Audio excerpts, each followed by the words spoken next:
Marta brought you anything? She asked dutifully, though she doubted they had anything worth sharing with guests. I only arrived a few minutes ago, and you know how your father and I are when we get talking. But wait a moment, I have something for you. He reached for the overcoat he'd slung over the back of his chair, pulling it across his lap until he could rummage in its pockets, and after a few moments held up a small packet wrapped in newspaper. An impossibly delicious scent filled the air.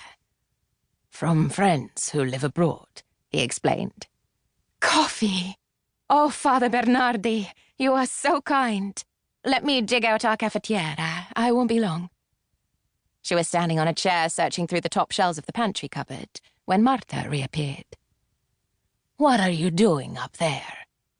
Looking for the coffee maker. Father Bernardi is visiting. We haven't had coffee since his last visit, and that was months ago. Marta sighed.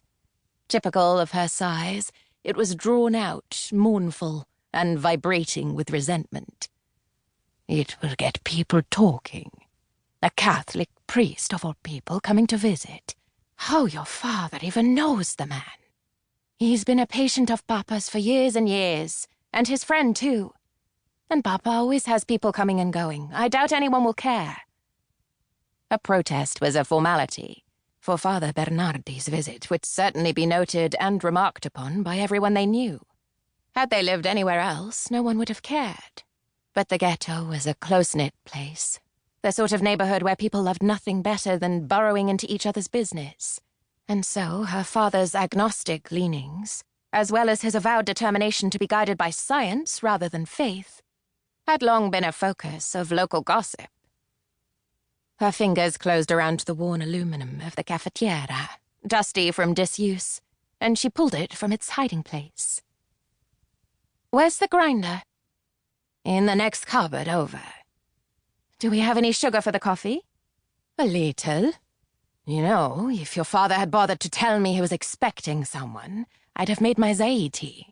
He really only has himself to blame, Marta grumbled. Delicious as the zaiti were, Marta couldn't possibly have made the cookies. There was hardly any flour in the pantry, no raisins, barely enough sugar to sweeten the coffee, and they hadn't seen a fresh egg in months. But pointing it out would only lead to more sighs. Instead, Antonina washed out the pot and set about grinding the barest handful of beans. So precious and rare, they might as well have been gilded. There was just enough in the little drawer of the grinder, once she'd chased out every clinging speck, to make 2 small cups of coffee, hardly more than a mouthful each.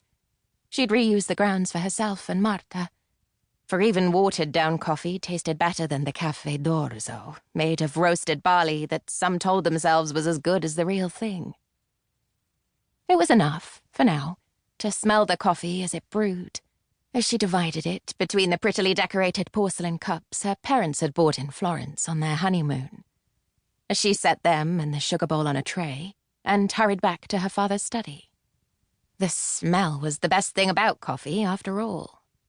And it was only so tantalizing because she was hungry. Once she'd had her supper, she wouldn't notice it as much. The men were so intent on their conversation, they didn't look up when she entered, and it would never do to interrupt. So she went about sugaring the coffee, setting the cups at their elbows, and taking her seat at a twin of her mother's chair at the casa. Her father spared her a smile, and he drank down his coffee appreciatively, but his attention remained fixed on his friend. This city, these few islands, are the nearest thing we Jews have to a promised land in Europe. We have lived here unmolested for centuries, yet you suggest that we abandon it? And for what? Her father asked, his voice rising. The dubious welcome the Spanish might offer us? A panicked trek through the mountains before the Swiss turn us back? If you had listened to me when they first barred you from your work, from your profession, I belong nowhere else. I am as Italian as you. I was born here. I have no other home. What would become of me, of my family, of my patients? And the fascists have made no move against us beyond the racial laws. You speak of the